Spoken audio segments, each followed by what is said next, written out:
Biarlah kiranya Tuhan memberkati mereka, menyertai mereka di tempat mana mereka berada. Terima kasih banyak ya Tuhan. Memberkati Roli yang akan menuntun kami, memimpin kami di dalam diskusi Zoom ini Tuhan.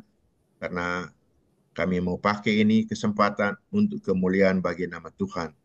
Kami mau belajar lagi daripada kebenaran firman-Mu.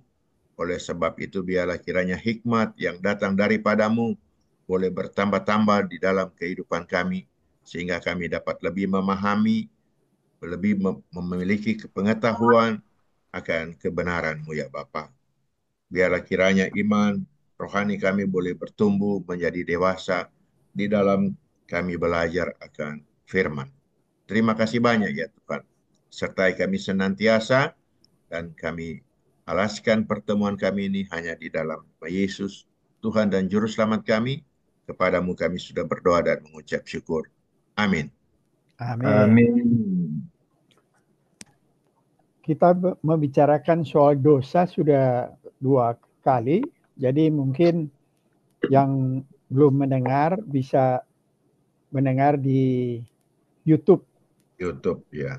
Jadi setelah ini lanjutan sedikit ya, setelah kita dibenarkan karena karya Kristus, kita percaya kepada Kristus, kita dibenarkan, masih ada satu hal yang kita gumuli, yaitu kedagingan kita. Kita sudah dibenarkan, tapi kenapa kita masih bergumul? Karena kita masih di dalam kedagingan, yaitu tubuh kita yang masih berdosa. Oleh karena itu kan kita akan meninggal semua. Nanti pada waktu Yesus datang kedua kali kita mendapatkan tubuh kebangkitan. Nah, jadi selama kita percaya sampai dengan di mana kita dipanggil, itulah ada ketegangan. Ada Roh Kudus yang diutus oleh Tuhan di setiap orang percaya, tetapi kita di satu sisi masih di dalam kedagingan. Nah, ini dua, ada ketegangan di dalam diri kita. Itu yang disebut ya flesh. Kalau bahasa Inggris the flesh atau kedagingan, atau sering juga disebut indwelling sin. Artinya dosa yang masih tertinggal di tubuh kita. Nah, perjuangan ini yang kita akan lalui di dalam kepercayaan kita kepada Kristus. Itu sebabnya misalnya di 1 Petrus 2 ayat 11 bacakan ya. Saudara-saudaraku yang kekasih, aku menasihati kamu supaya sebagai pendatang dan perantau, jadi kita ini musafir ya, di dunia ini. Kamu menjauhkan diri dari keinginan-keinginan daging yang berjuang melawan jiwa. Nah, jiwa di sini ada Roh Kudus yang diberikan oleh Tuhan untuk orang percaya. Jadi di sini ada pertentangan antara kedagingan kita sama Roh Kudus yang diberikan Tuhan untuk orang-orang percaya. Nah, oleh karena itu kita harus bergantung terus kepada Roh Kudus supaya kita tidak dikuasai oleh kedagingan kita yang menjerumuskan kita nanti.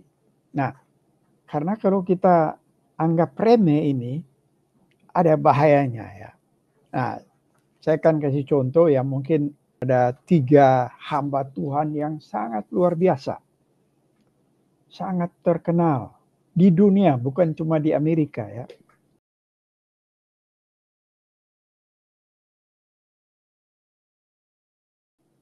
Ternyata ada sexual misconduct, ada perlakuan seksual yang tidak terpuji kepada rekan-rekan sekerjanya ya, pegawainya. Dan itu setelah dibongkar, akhirnya dia mengundurkan diri. Nah, bayangkan nih, seorang pendeta yang sangat terkenal jatuh ke dalam kedagingan. Jadi jangan pandang enteng ini soal kedagingan ini. Itu sebabnya Tuhan mengutus Roh Kudus di setiap orang percaya untuk bergantung dan diberikan firman yang kudus untuk kita selalu menyelidiki, bergantung kepada Roh Kudus. Kalau enggak, makanan empuk. Karena kedagingan ini Coba misalnya kita tidak pernah mau dengar firman, nggak mau baca firman. Keinginan kita semua ke kedagingan. Mau yang enak-enak, mau segala macam. Tapi karena kita bisa ada Bible study, bisa di gereja, itu lain kali diingatkan oleh Roh Kudus. Nah, oleh karena itu, apa yang kedagingan ini kita harus betul-betul bergantung kepada Roh Kudus melalui kita dengan bergumul dengan firman, supaya kita terhindar jatuh kepada kedagingan ini. Nah, itu yang kedua ya. Yang ketiga, barusan 2024 ini, seorang hamba Tuhan yang lagi hebat-hebatnya menanjak. Dia malah orang pendeta reform. Steve Lawson namanya. Kalau orang Google, Steve Lawson, beberapa kali datang berkhotbah di pendeta Stephen Tong di gereja. Malah bukan hanya berkhotbah, dia mengajar di STT-nya Stephen Tong. Saya punya buku juga di dia, di sini. Kena lagi, soal seksual lagi. Orang-orang yang kita tidak bayangkan, karena kalau mau lihat luar biasa kedekatan mereka dengan Tuhan. Tapi inilah, kita itu masih di dalam kedagingan, walaupun kita sudah dibenarkan. Perjuangan kita yang masih di dalam kedagingan, tapi ada Roh Kudus yang tinggal di dalam diri kita orang percaya, disinilah perjuangan. Itu sebabnya Petrus mengatakan 1 Petrus 2 ayat 11, saudara-saudaraku yang kekasih, aku menasihati kamu supaya sebagai pendatang atau perantau, kita kan musafir ya, di sini akan pergi. Kamu menjauhkan diri dari keinginan daging yang berjuang melawan jiwa. Nah, itu yang di Galatia Paulus ini sekarang. Galatia 5 ayat 17 ya. Kita baca Galatia 5 ayat 17. Sebab keinginan daging, ya ini lihat keinginan flesh ya, berlawanan dengan keinginan roh yang diutus oleh Tuhan di dalam. Dan keinginan roh berlawanan dengan keinginan daging. Karena keduanya bertentangan sehingga kamu setiap kali tidak melakukan apa yang kamu kehendaki. Jadi inilah perjuangan kita yang orang percaya ya. Kalau kita tidak bergantung, ya makanan empuk. Karena kita selain keinginan daging, itu walaupun iblis sudah tidak menjadikan kita sebagai budak, tetapi dia masih bisa mempengaruhi. Bagaimana cara dia mempengaruhi? Dia mempengaruhi melalui kedagingan kita. Ya. Misalnya ya, kakak saya itu pemain bridge ya. Nah, bridge itu lain kali turnamennya Sabtu Minggu. Jadi selama ada turnamen nggak pernah mau masuk bridge. Dan saya pernah ikut main bridge. Memang kedagingan itu luar biasa, menarik kita untuk supaya kita jauh daripada Tuhan. Nah, mungkin kita yang nggak terlalu dekat dengan Tuhan, nggak terlalu banyak godaan dari iblis ya. Dia pikir ya sudah, nggak jadi perlu di Pak Pendeta yang dekat-dekat Tuhan itu yang bisa apa sama itu kan. Karena orang makin dekat dengan Tuhan, disitulah iblis yang akan mau pakai kedagingan untuk supaya kita lebih condong kepada kedagingan. Dan sudah ternyata 3 hamba Tuhan yang luar biasa hebat, yang saya kagumi, ada buku-bukunya yang saya baca dan sangat luar biasa. Kalau lihat dulu videonya Raffi Sakarias itu, waduh, ada tanya jawab dia pernah, nanti satu waktu saya coba bawakan lagi ya, apa yang dia diundang di gereja Mormon untuk memberikan Yesus satu-satunya yang paling diutamakan, itu dia bawakan di gereja Mormon nggak tahu di mana pusatnya, itu saya catat semua. Ada 6 poin yang sangat-sangat luar biasa. Jatuh di dalam seksual. Karena ini, jadi dosa itu punya sifat salah satu membutakan. Ya. Nah, karena dia membutakan sampai walaupun 95% dia untuk Tuhan, tapi ada 5% yang dibutakan. Karena kedagingan ini dibutakan dia, seolah-olah tidak ada apa-apa itu. Tapi luar biasa tragis ya. Nah, itu yang Petrus dengan Paulus bilang. Kita harus bersandar. Karena kita walaupun sudah diselamatkan, karena kita masih di dalam tubuh yang berdosa ini, disinilah kita. Itu sebabnya di gereja selalu ada liturgi yang mana pengampunan dosa. Doa Bapa kami, ampunilah dosa kami.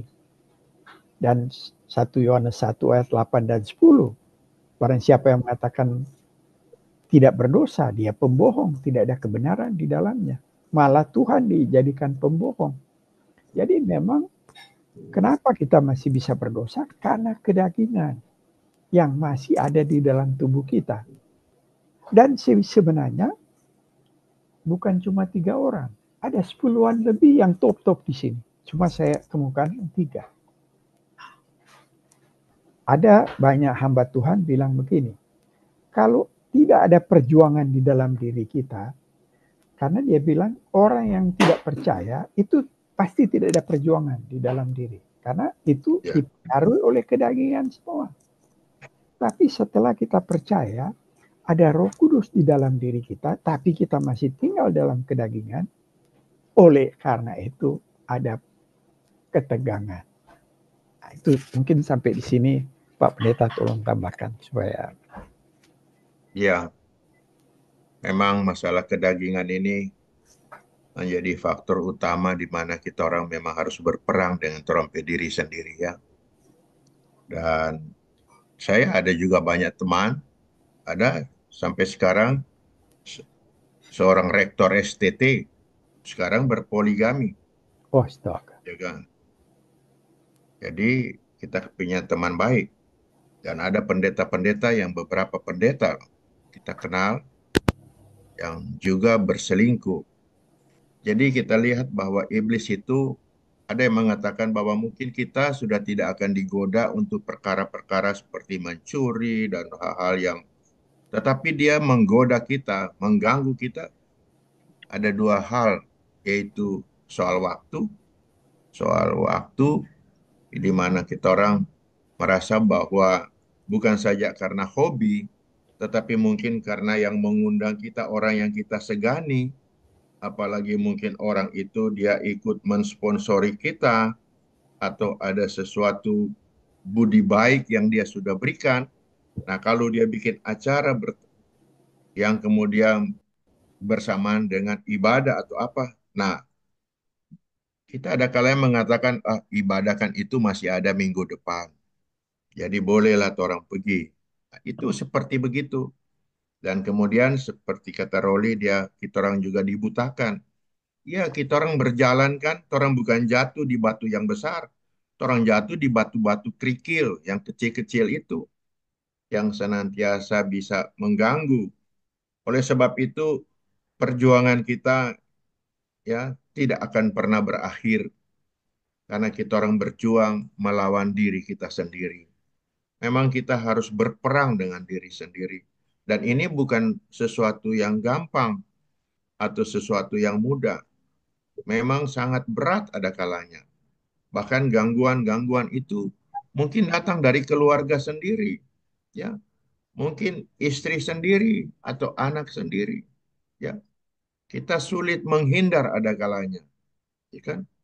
Karena kita barangkali ya sekalipun sebagai pendeta, ya, kita kan tidak mau ada keributan. Akhirnya karena tidak mau ada keributan, kita toleransi dengan hal yang sebetulnya sudah sangat merugikan karena kehilangan waktu, kehilangan kesempatan, kehilangan peran, dan sebagainya yang seharusnya kita mempergunakan waktu itu untuk melayani, untuk memberitakan firman Tuhan, atau untuk belajar Alkitab, atau mengambil waktu khusus untuk apa di hadapan Tuhan. Nah, ini kita senang hari ini Roli mengungkapkan soal kedagingan karena inilah faktor yang paling besar yang sangat mudah menjatuhkan kita.